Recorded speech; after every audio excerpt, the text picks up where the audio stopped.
Once again, so let's complete this topic of potential today. अभी तक हम लोगों ने ये देखा था that potential होता क्या है. So we came up with a derivation. जो हम लोगों ने derivation किया था, V should be equals to 1/4 pi epsilon naught Q by R. Okay. हम लोगों ने ये भी देखा था इलेक्ट्रोस्टैटिक पोटेंशियल एनर्जी क्या होती है in the last video and so on and so fourth. Now let's talk about. ज़रूरी थोड़ी है कि एक ही चार्ज होगा और बस न्यूमेरिकल के अंदर भी एक ही चार्ज के हिसाब से आपको पोटेंशियल कैलकुलेट करना बताएंगे.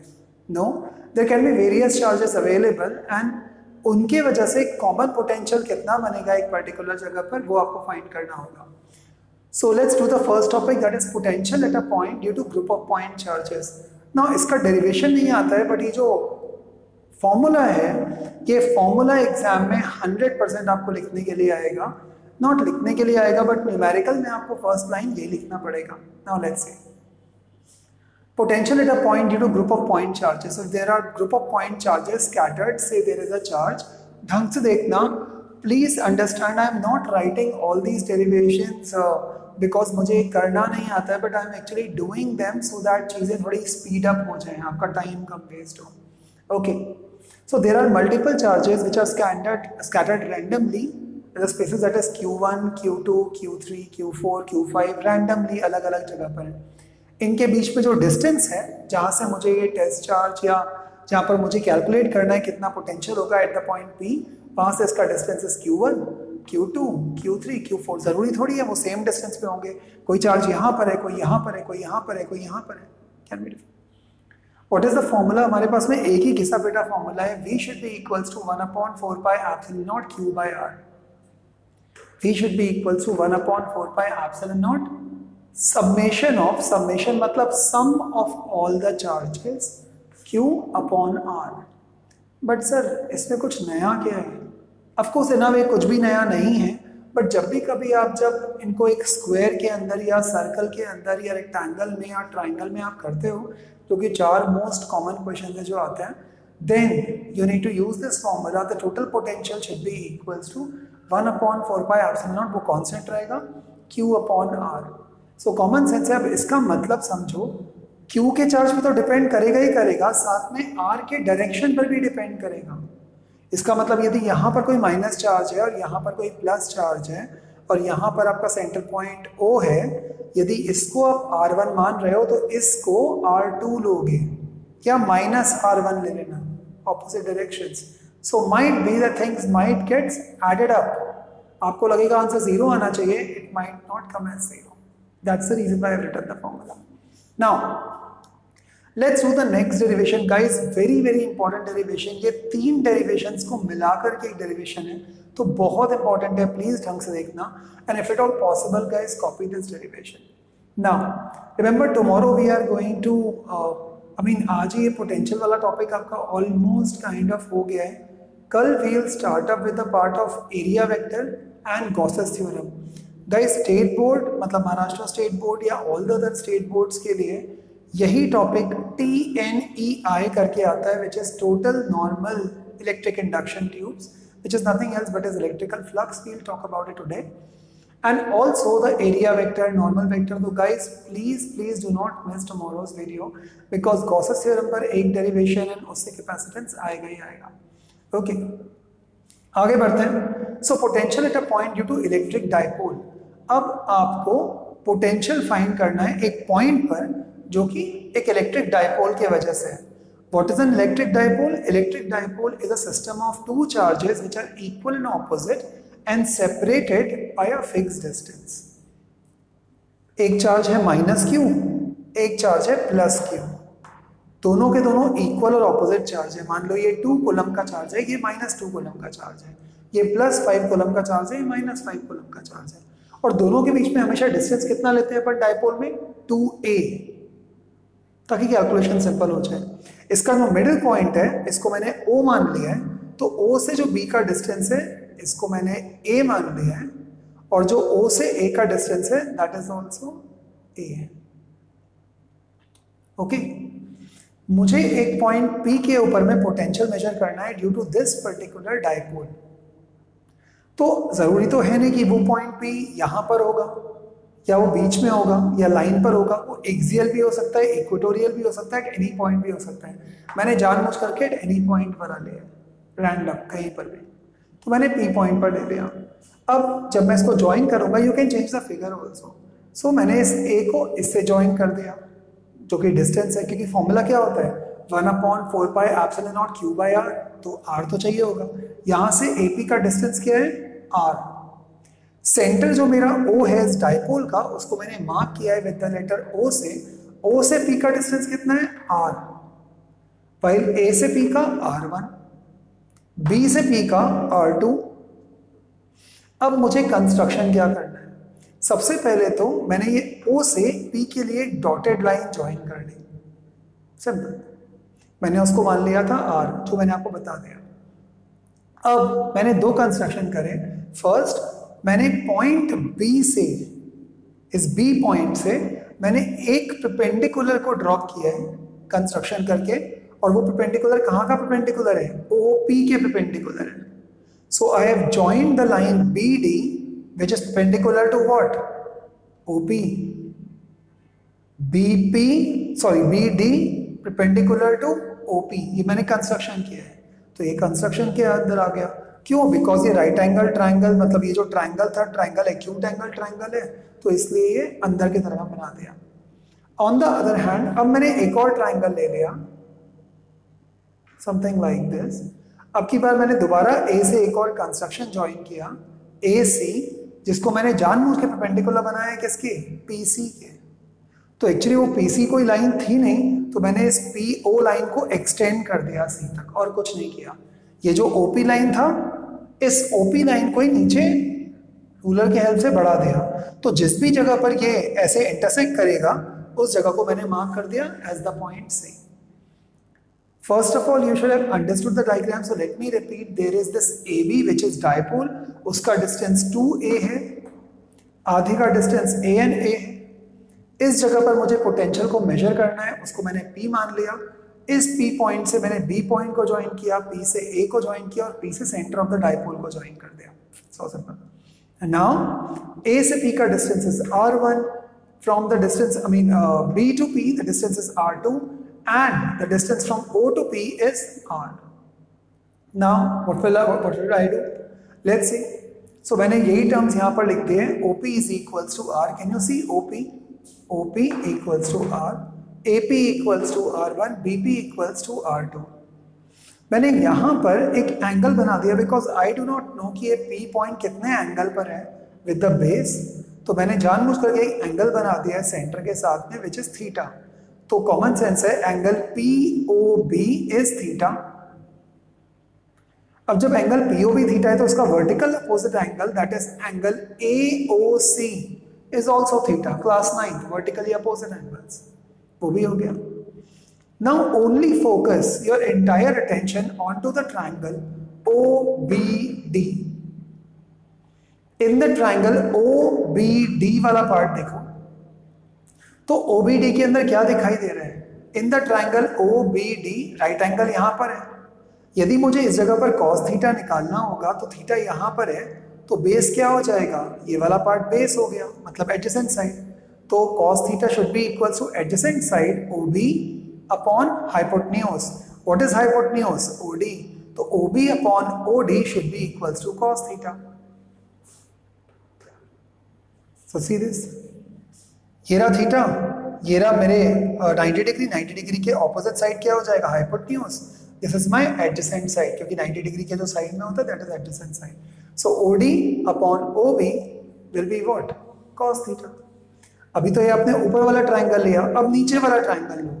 राइट एंगल के ऑपोजिट में क्या होता है, हाइपोटेन्यूज। तो that means theta, cos theta in the triangle AOC, in the triangle AOC cos theta should be equal to कितना हो जाएगा, adjacent side which is OC upon hypotenuse which is OA।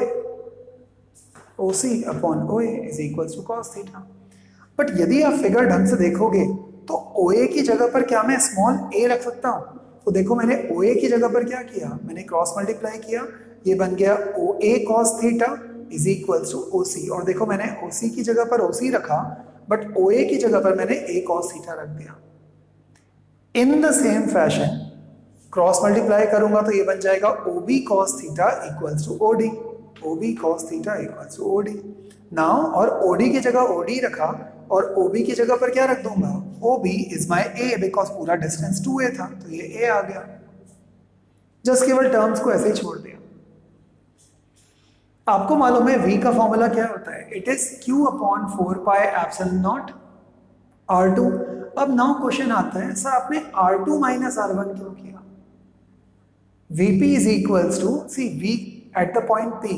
अब potential इस पॉइंट पर 2 के वजह से होगा, आप ही ने बोला था, सबका सम करना पड़ेगा ना, तो कॉमन सेंस है Vp एक माइनस में है एक प्लस में है। अभी आप खुद देखो P से ये वाला जो पॉइंट है ये ज्यादा पास में है तो कॉमन सेंस है ये बड़ा वाला पार्ट हो जाएगा, इसका डिस्टेंस कम है so this value is going to be higher. On the other hand P से माइनस Q का distance will be much longer, इसका मतलब वैल्यू कितनी हो जाएगी, छोटी। तो बड़ा पोटेंशियल क्योंकि ये पास में है माइनस छोटा पोटेंशियल, सो बिगर पोटेंशियल माइनस छोटा सा, लेकिन माइनस साइन क्यों आया, क्योंकि माइनस साइन तो यहां पर Q पहले से था। So simple. So Vp should be equal to, ideally मुझे इस रूल के हिसाब से ऐड करना चाहिए था, आप यदि ढंग से देखोगे तो मैंने अभी भी ऐड ही किया है। Potential at the point P should be equals to 1 upon 4 pi epsilon naught Q by R2 plus 1 upon 4 pi epsilon naught bracket Q by R1, but Q नहीं है वहां पर तो माइनस Q है, तो माइनस Q by R1, तो इसलिए मैंने इसको माइनस किया है, करेक्ट। तो प्लस का साइन आने के बाद plus into minus will become minus. मैंने Q और 4 pi epsilon naught को बाहर कॉमन निकाला तो अंदर क्या बचेगा, 1 upon R2 minus 1 upon R1, ये आ गया। अभी इसको यहीं छोड़ देना 1 अपॉन R2 माइनस R1। यदि यहां पर एक ही क्वेश्चन आता है, why have you subtracted this from this, because this value is bigger and this value is smaller, but इसका डिस्टेंस तो छोटा है, डिस्टेंस छोटा है तो डिनोमिनेटर क्या हो जाएगा, छोटा, इसका मतलब नंबर क्या हो जाएगा, बड़ा। So simple। Now let's come over here। Also AP, अब हम एक कंडीशन अज्यूम कर रहे हैं, ये जो AP है, सॉरी ANP, ये जो बड़ा वाला डिस्टेंस है, this particular AP can be written as OP also.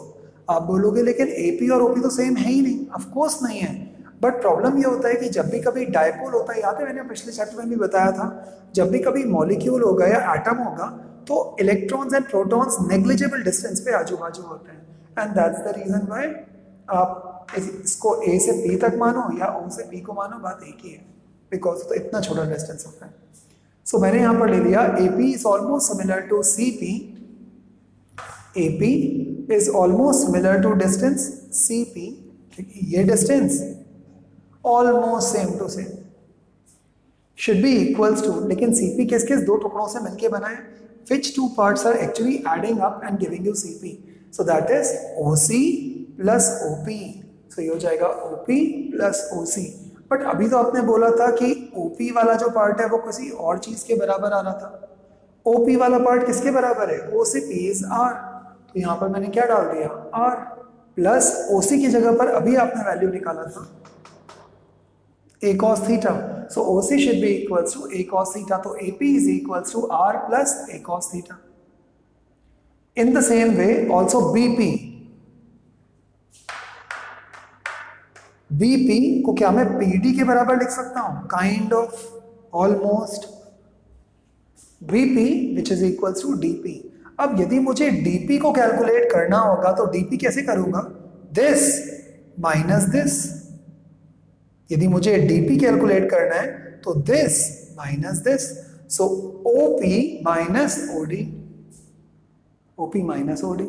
What is OP, वापस से R, व्हाट इज OD, अभी आपने निकाला था A cos थीटा, कुछ नहीं करना, बस वैल्यू में पुट कर दो, हो गया derivation.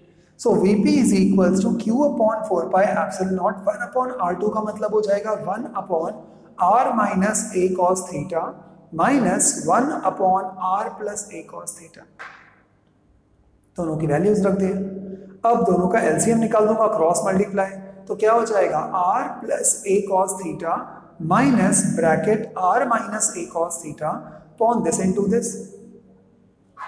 A minus b into a plus b should be equals to what? A square minus b square. तो ये क्या हो जाएगा? r square minus a square cos square theta. r से r कैंसिल, जब मैं ब्रैकेट ओपन करूंगा क्योंकि बाहर ब्रैकेट के बाहर माइनस साइन है, अंदर के सारे sign change.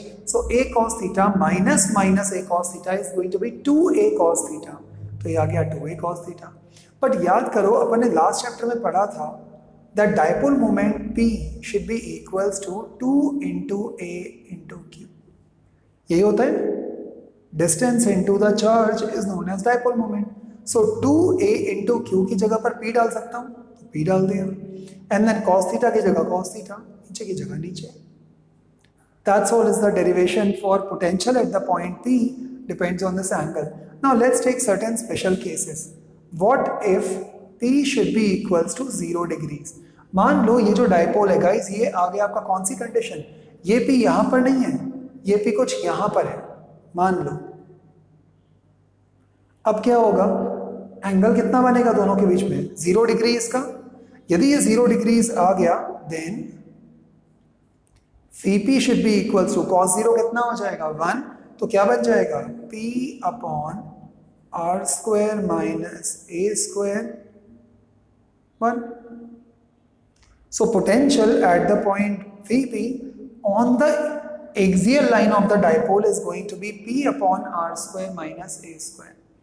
On the other hand, if P should be equals to 90 degrees, तो Vp क्या हो जाएगा आपके पास में? 90 is 0, 0 upon anything will become what? 0. आप बोलोगे सर लेकिन नीचे भी तो 0 आएगा, r square minus 0 करोगे तो r square ही आएगा. इसका मतलब क्या हुआ? अब कभी कभी एग्जाम में the question might come like this, prove that potential at 90 degrees और on the equatorial line of dipole is 0. इसका मतलब है यदि आपका कोई डाइपोल ऐसे है और आपने यदि कोई एक पोटेंशियल यहां कैलकुलेट करना है, तो इस सरफेस के यहां पर परपेंडिकुलर जगह पर डाइपोल कितना होगा? 0. It's that simple. Did you understand this? But on the other hand यदि कोई डाइपोल ऐसे है और एक पॉइंट यहां पर है, तो will the answer of the potential will come at 0? No, the answer of the potential will come as P cos theta upon r square minus a square cos square theta. और यदि वो 0 पर है तो वो आंसर कितना आ जाएगा आपके पास में? P upon r square minus a square. And that's all is the answer. So did you understand that what do you mean by V and what do you mean by this? Now let's move on to the last topic. For today, what is the last topic? Equipotential surfaces. इसका diagram भी आ जाता है कभी कभी. Otherwise एक most common question है जो इसका आता है. इक्विपोटेंशियल सरफेस का मतलब हो गया, सपोज कर लो यदि मैंने